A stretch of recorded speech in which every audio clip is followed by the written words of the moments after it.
All right, welcome to Guido Talk. So we're going to do a four-part series of the four main mafia groups of Italy. So we're going to start with Cosa Nostra, which is the Sicilian Mafia, and then we're going to do the 'Ndrangheta, and then we're going to do the Camorra, and then we're going to do the Sacred Corona Unita. And just for a little bit of background, organized crime in Italy, often referred to collectively as the Mafia, has deep historical roots dating back centuries, particularly in southern regions. These groups emerged in the 19th century amid economic instability and weak state authority, initially providing protection services for landowners and businessmen while engaging in extortion. But today, they are a sophisticated transnational network that's involved with drug trafficking, money laundering, political corruption, extortion, arms smuggling, counterfeiting, infiltration of legitimate sectors such as tourism, construction, and public works. Well, altogether, through all their income streams, they make approximately $130 to $150 billion every year.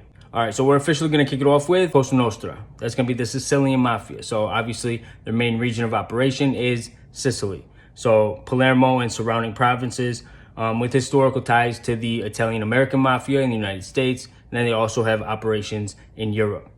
All right, and as far as the history of the Sicilian Mafia, they emerged in the mid-19th century as Sicily transitioned from feudalism, initially protecting citrus estates and cattle from bandits. They began to gain power post-World War II through U.S. Allied support during the invasion. And then later they got more power from heroin trafficking. That was through the French connection in the 1970s. The 1980s and 90s Second Mafia War saw brutal internal power struggles culminating in high-profile assassinations of judges Giovanni Falcone and Paolo Borsellino in 1992, sparking a national crackdown.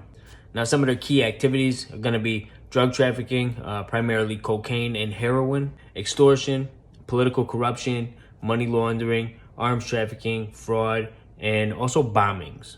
And it has also infiltrated the construction, waste management, and public contracts. Now, the leadership structure for the Sicilian Mafia is a hierarchy with about 100 different clans or families. But I noticed that a lot of the organizations call them clans over there. And they have about 3,500 to 4,000 core members, all organized under a cupola, which is a commission, to help keep things all coordinated. Now, the current status of the Sicilian Mafia is significantly diminished since the 1992 Maxi trial, convicting 338 members, and there were over 4,000 arrests post-1992. But they're still active in extortion and drug routes. And then in 2025, Italian police arrested 181 suspects in Palermo to prevent the rebuilding of its governing cupola, targeting mafia association, drug trafficking, and attempted murder.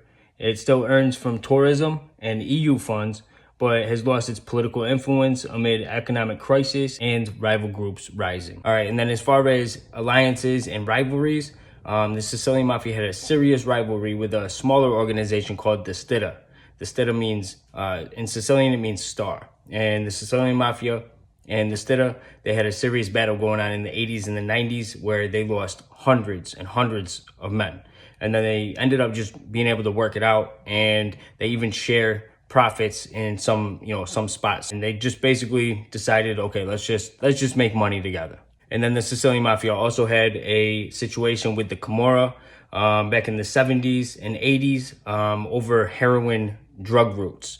And so they also lost hundreds of men during these battles over these drug routes. And the Sicilian Mafia is notably allied with Corsican gangs, and then obviously the Italian-American Mafia in the United States. Now, the Sicilian Mafia was at its strongest from the late 1970s to the early 1990s. This period often being referred to as the Second Mafia War. And the aftermath of this saw the Corleonesi faction, led by Salvatore Totorina, just completely dominate with extreme violence. And their power coming from controlling the heroin trade to being able to infiltrate Italian institutions, including politics and law enforcement. In the early 1990s, the Sicilian Mafia's influence peaked with an annual estimated turnover in the billions. But intense state crackdowns following the 1992 assassination of two judges seriously weakened their infrastructure. At its peak, the Sicilian Mafia had approximately 5,000 to 6,000 core members, which means made men. And this was spread out over 100 different clans, but 50 of those clans were based right there in Palermo. All right, so that's going to wrap it up for this episode on the Sicilian Mafia. Make sure that you check out the next episode, which is going to be done on the 'Ndrangheta, which is the Calabrian Mafia. Make sure that you subscribe, share, like, all right? Take it easy.